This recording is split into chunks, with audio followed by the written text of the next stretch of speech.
Well, good morning, good afternoon, good evening, wherever you happen to be in the world. I'm Jason Kelly here in New York. I'm so happy to be with my pal, Cynthia Marshall. She's the CEO of the Dallas Mavericks. I've gotten to know her a bit over the last couple of years, and what a great person to talk about the state of the world. We're going to talk a little basketball. We're going to talk a little bit about how the world gets back to normal. Cint, really good to have you with me. Hello, my friend. How are you doing? I'm doing great. I'm doing great. I wish I was, headed to Dallas to see some playoff basketball though. So, I mean, it's a great day to be talking to you. You guys have it all set. I would be committing journalistic delinquency if we didn't start there. Congrats. Playoffs upcoming. You're facing the Clippers again. How does this feel like getting back into what feels like a more real postseason? Yes, it feels great. I mean, everybody's been working really hard. We had some injuries, we had, illnesses, but we did it. We did it. Our guys are pumped up. We're pumped up. I can't wait for the first kind of home playoff game so we can put on a phenomenal experience for our fans. But we are pumped up. I mean, it's starting to feel like it ought to feel. It's like, okay, it's been an unusual season, but this part actually feels great. And so we made it to the playoffs again. And not the play-in tournament, but we are in. I'm so Yeah, it's excited. funny. I was talking to a fellow NBA executive of yours, and I was telling them that I was talking to you, and we were talking about the play in, and this person said, well, she doesn't have to worry about the play in, she's in, and so That's right. anyway, so We are you're in. the envy We of are the in. league in that regard. So you But you gave know me a great opening. what was great, Jason? You know what was great for me is to just have. I was in this space where I'm watching everybody's games and I'm watching who's winning, who's losing. Like we really got into it because of this whole play-in thing. So it was awesome. Yeah, so tell me about that. I mean, because from a business perspective, I'm fascinated by this whole notion of the play-in. I understand it's good for business in some ways because you had people really caring about the product, candidly, as we got into the latter half of the season and even the last few days of the season. Now you've got some unbelievable matchups, which you don't have to worry about quite yet with this play-in. Tell me about the business side of that while we're talking about it. Well, it's interesting because for us, it determines exactly what we do. I run the business side, so I mean, I lead the business side. So it determines how many games we have to put on, how soon we have to put them on, will we get a break or not, when we can actually put our actual season, I mean, our playoff tickets on sale. Do we put play-in tickets on sale? So we were basically kind of at a standstill until we could see exactly where we would totally shake out. But it's exciting because more eyeballs are on it, which is better for us. And we started to open up our arena, and so it's all good to have people paying attention to what is happening with basketball, even paying attention to the other games because of just how it impacts us. So it's good for the league. It's good for all of us. Yeah. And so, you mentioned sort of getting the arena ready, getting everything ready. Obviously, a very different vibe from the bubble. If I were to, and I'm not promising I won't do this, if I were to get on a plane and come to Dallas, like what would I see as a fan coming into the arena for the playoffs? What's the experience going to be like, and how's it going to feel different? How's it going to feel the same? Well, first of all, if you've been to a game recently, you will see at least double the number of people because we've averaged about 4,000 people. Maybe one game we had 4,500. So at least right now we're cleared for 9,000. And as we speak, I am trying to get that number increased. So you'll see more people, which is great. You'll have to do, you get your ticket, on your phone. So you'll have to complete the questionnaire, this health and safety questionnaire. You will still do that. And I'm trying to do something special where we have some special playoff masks because, of course, you have to wear a mask in the arena. And so you're going to see blue everywhere. And then you'll have a great experience. Everything is, it's cash, it's touchless. So, the way we have the concession stand set up and all that. But it's a remarkable experience. You're gonna get a vibe. You'll probably see more entertainment than you've seen recently. So it's gonna be good. It's gonna be good. And so how do you go about planning something like this? Because as you say, I mean, the logistics are a little bit different with the play-in, but I mean, the logistics are really different because of COVID. And I wonder what you've learned over the course of this, sort of back to business in a way season where you feel like, all right, well, we tried this, it didn't work, or we are trying this and it's really working. Like, what are some of the learnings, as they say? Oh my goodness, we've had to really step back first of all and just figure out, and it was something that I hadn't thought about at first, is when we decided that we would increase the number of fans and have about 4,500 in the arena, is you have to prioritize all your season ticket members for one thing. We call them Club Maverick members, and figure out who actually gets these seats. How many do they get? And then, how are you going to configure it? And we have where you can have 2, 4, or 6, so the different pods. And then just the math around how do you try to maximize how many people you can actually get in the arena while also being very fair to your season ticket holders. And so I've had season ticket holders call and say, I really wanted 4 seats. I was only offered 2, but I don't see anybody sitting next to me, all that kind of stuff. And so we work with all that. And then just the seating configuration, we have to get approval from the league uh, to make sure that we're following all the health and safety protocols, how many you can have in front of people and all that. So that's been quite interesting. And then, of course, something like a high five line. It's virtual now. You can't have fans standing there, giving the players high fives, but they like that. They want that energy. So we've set it up with the big screens and all that. And so we have a virtual high five line. And what's great about that is you can have the players' families, their babies up on the screen and all that. So that's been great. And just trying to figure it out. The distance that people can, we have to have away from the players. So who can be on the lower level, who can't be on there. In fact, I don't even have red level access. I opted not to do that. I said, no, we got to be safe and healthy. So it's just all of that we just have to work through. And then, of course, there are the financial implications. So we've tried to really step it up with online merchandising. So that has been, Jason, I'm telling you, that has been amazing. What has happened with online merchandising? People are buying our stuff online. I mean, so we still have the city kind of blanketed with Mavs gear, but they're buying most of it online. And so how do you make those adjustments? I mean, is that more sort of back end? Is that marketing? Like, how do you sort of make those adjustments in real time to make sure that you're kind of getting to the customer, the fan, as it were, where they are? Well, we have our a digital presence, so we kind of really stepped it up around the digital standpoint, and we are actually watching who's watching us, and so we're trying to serve those audiences. So we've increased our youth audience, which I think is amazing. So we're trying to do things to serve them. We're trying to tailor. We're not trying. We are tailoring some merchandise towards them. So we have a whole digital team. We have a content team. We have a marketing team that's amazing, and of course, Aaron Feingold White, our communications and events team. So they're watching all of that, and of course, I'm watching it too, of course.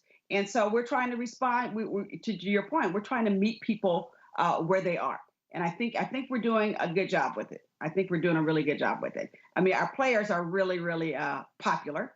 And so Yeah. they've had a good season. And so, one of the things we did when we went into this whole COVID space, we said we got to figure out a way to keep our players out there, to keep our fans in a place where they can engage with our players, but they can't really touch them right now. They can't see them. So how are we going to do that? So we just put together a plan really almost for every player and the team, and just said, let's figure out ways and fun ways to kind of get them out there using a lot of, animation and things that we hadn't done in the past. So we've gotten real creative. And sometimes it And works and so, sometimes it doesn't work. yeah, yeah.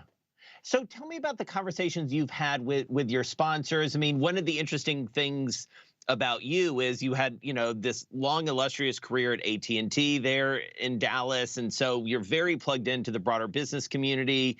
This is a team that is owned by a well-known businessman in Mark Cuban, who's also very engaged in the business community. How do you sort of continue to unlock that? How do you keep sponsors happy in a different sort of economic world? What's the secret there? Okay, so I probably had more conversations with sponsors and folks than I normally uh, would have, because you got to let them know, and we did what exactly was going on, especially when we first got into the COVID space where there were 7 games we weren't playing. So you just got to talk to them about, okay, what do you want to do here? It's the same with your season ticket members. I mean, do you want a refund because there's some things that are not going to happen?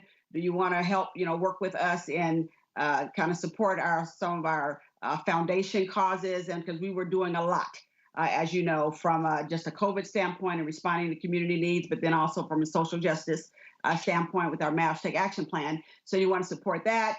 Do you want to just, put your money into next year? And so we have some very, very great sponsors who just said, no, we are with you all for the long haul. I mean, we're with you. So we were very fortunate, knock on wood, that we didn't have too many people asking for refunds. And then we said, okay, here's what our strategy is. And so, because, we had a business plan, we had to adjust our business plan. And then we started letting them know what we're going to do. Digital signage, those kind of things, opportunities to sponsor things that were off the court, and just constant discussions with them. And our sponsors are just terrific. I mean, they're terrific. We just had a virtual Mavs ball. I mean, normally, of course, it's live. This time it was virtual. We raised the same amount of money because people will just step up and our sponsors are great. And so what sticks from the way you run your business? I mean, God willing, a year from now when you guys are likely again in the playoffs, you're going to be at full capacity. You're going to have all the right signage. You're going to have all these things. People won't be wearing masks. Again, I'm being optimistic here, but I think somewhat realistic. But there have got to be things that you have discovered along the way and said, well, we're still going to do this or we're still going to do that. What are some of those things? Okay, one is just, I think, an intangible. And it really is about just the outlook on life. Okay, people have developed an outlook on life. They have really assessed their lives. And I'm talking about, from an employee standpoint. And so some people are working in a space right now that works for them. It works for them. It works for their family. It works for them mental health wise. And we're telling our team, you get to still do all of that. So we hope to open up our office in a couple of weeks, kind of reopen, if you will. We have some folks in there, but we're not forcing anybody to come back. We have some fundamental principles we laid out. We'll still communicate on Teams and all that. So we're going to meet people where they live because people have developed some habits and some things that work for them. By the same token, we have some people who are just dying to get back to work. And we've already said coming back from a mental health standpoint and all that. So I think that's going to stick. Our compassion and our focus on community, communication, all of that is going to stick. It's all been good and we're not going to change that. I think our online merchandising, our whole strategy is kind of shifted. That's going to stick because that's how people are telling us. A lot of people, that's how they want to do business with us. And so some of the health and safety protocols, they'll still be put in place. I mean, we're still going to have an office set up that's safe and all that. So we'll keep with that. And then I think our increase in digital content, what we've done to just be more creative and reach out to all audiences. We're going to keep doing that. Our virtual high five line, we're going to keep doing that. So what I keep saying is we are not going to throw out the good and the great stuff that some of this bad and ugly stuff caused us to do. We're going to keep that. We're going to keep that. And then there's some things are tossed. They're out because I'm getting back in the office part-time. And so tell me about the players, because, you have gone to great lengths, I think, to develop very warm relationships with a lot of your players. They're very popular, as you've said. I mean, the owner of the franchise, Mark Cuban, was really one of the first to essentially, I think, and keep me honest here, say, first-class facilities all the way. This is our product in many ways, whether it was refurbishing the locker room, all those sorts of things.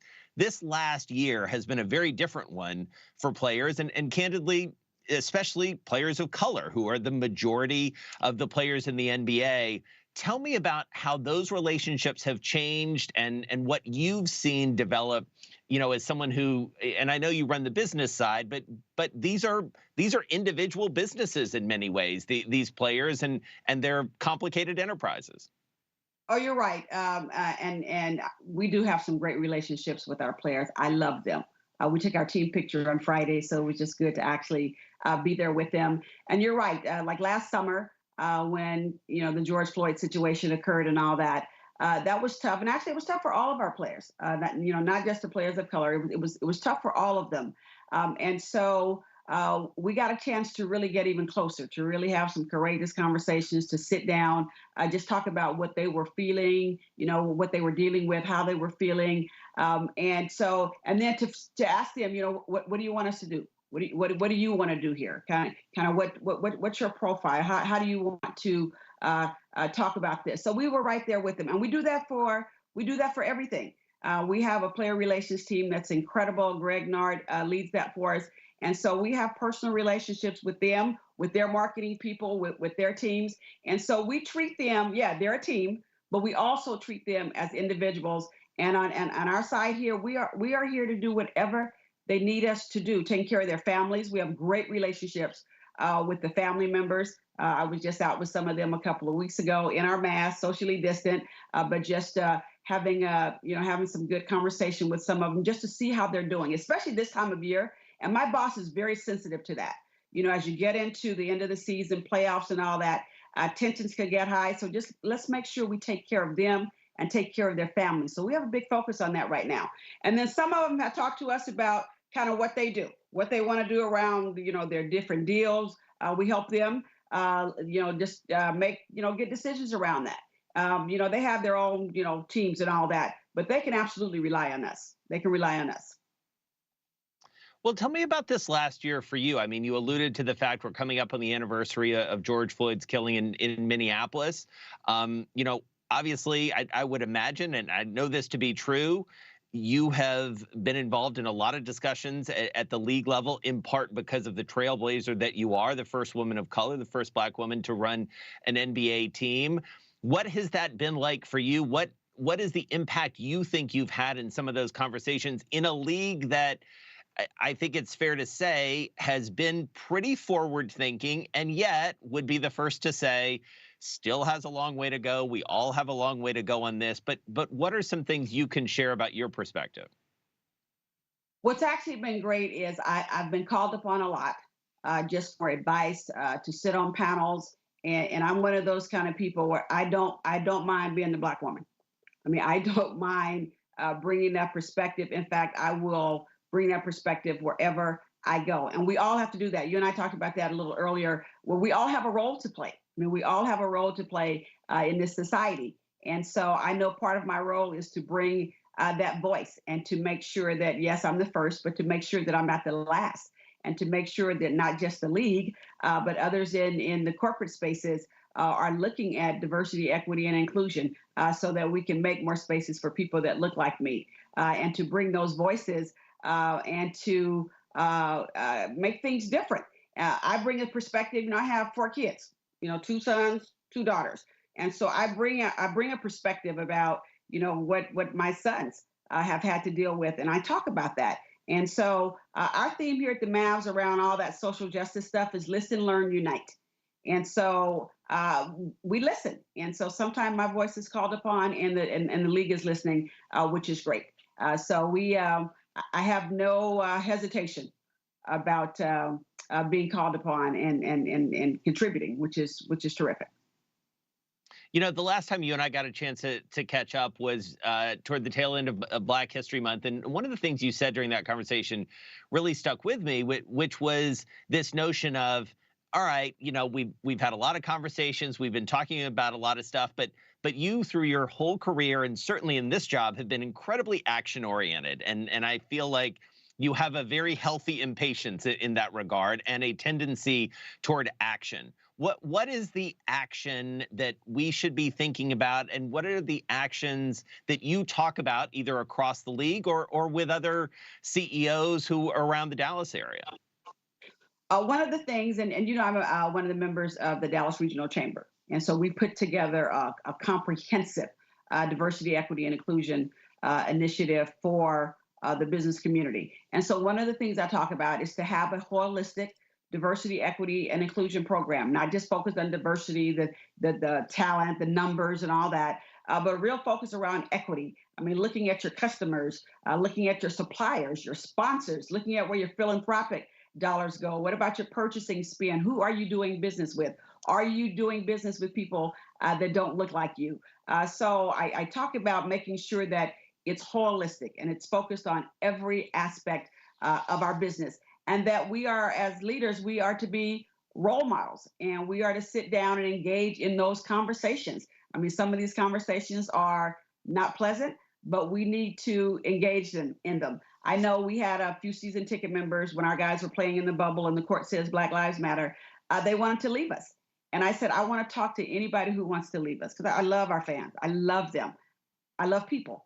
And so, Jason, 9 out of 10 times, they end up not leaving us because we have more in common than differences. It's just talking through some of this and sharing different perspectives about it. And so we focus a lot on that. I tell people, let's have those conversations. Make sure you're having those conversations internally with your people, and make sure you're having those conversations externally. And then make sure you have an action plan. You know, ours is Mavs Take Action.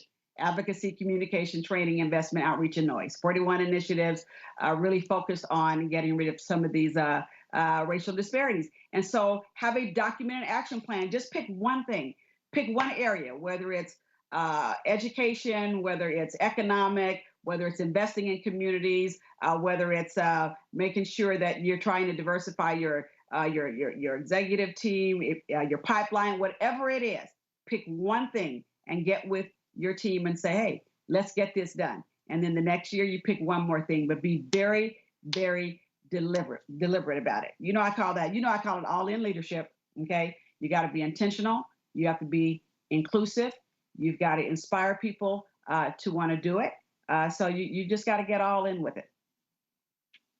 And so, when you took this job, it was a challenging one, to say the least. There was a great Businessweek cover story. We are here under the auspices of Businessweek that got into that, and the reasons in many ways that you specifically were tapped to do this job, to really help fix a franchise in many ways that Mark and others had identified, needed some help. Where are you in that process, and what are your big priorities? What are the one or two things that you're especially focused on with the organization as we get deeper into 21?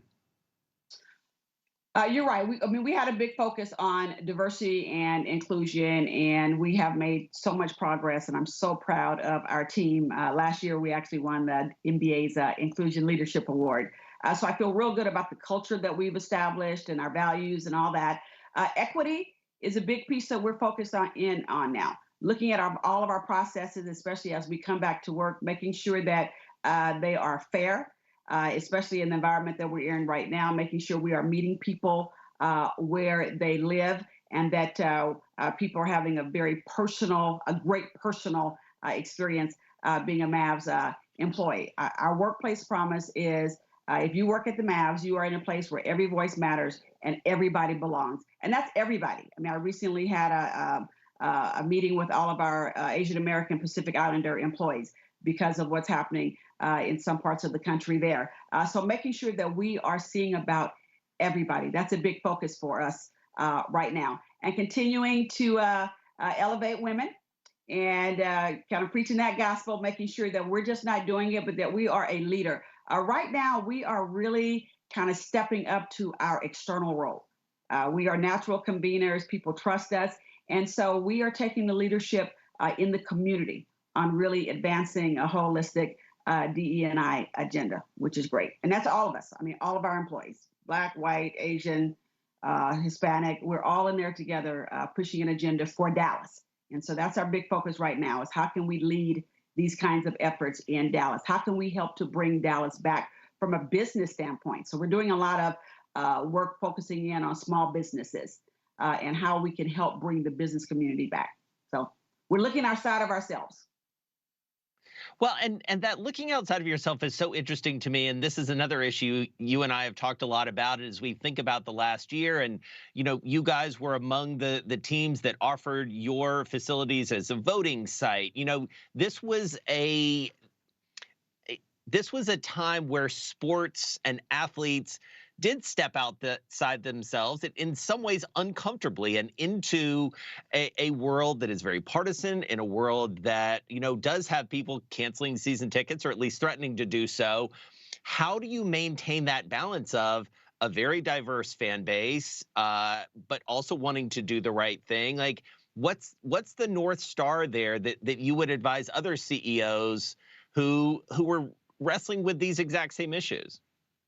One of the things that we did when I came to the Mavs, we put together something called DMAC, Dallas Mavericks Advisory Council, and it's about 30 people from the community, other business leaders, from academia, just all parts of the community, and all demographics, just everything. And these people actually help us make decisions. So when big issues come up, I'll convene DMAC along with our folks, our employee resource groups, and we talk through our action plans, because you always want to keep that balance. You have to keep the balance. How do we do what's right for everybody? And sometimes you won't make everybody happy, but at least you have looked at it from everybody's perspective. And so our external advisory council really helps us a lot. And as you said, we have a bias for action. And so we kind of identify what the issue is. We talk through it. We have our courageous conversations. In fact, we hope to make it an annual thing. So we're already talking about having one maybe in the July, August timeframe. And so we're canvassing these folks to say, okay, what topics? What are the big topics in our community? I know education is one of them. And so what are we going to talk about? And so really going outside yourselves and having other people in there to help you make those decisions is something that we try to do a lot.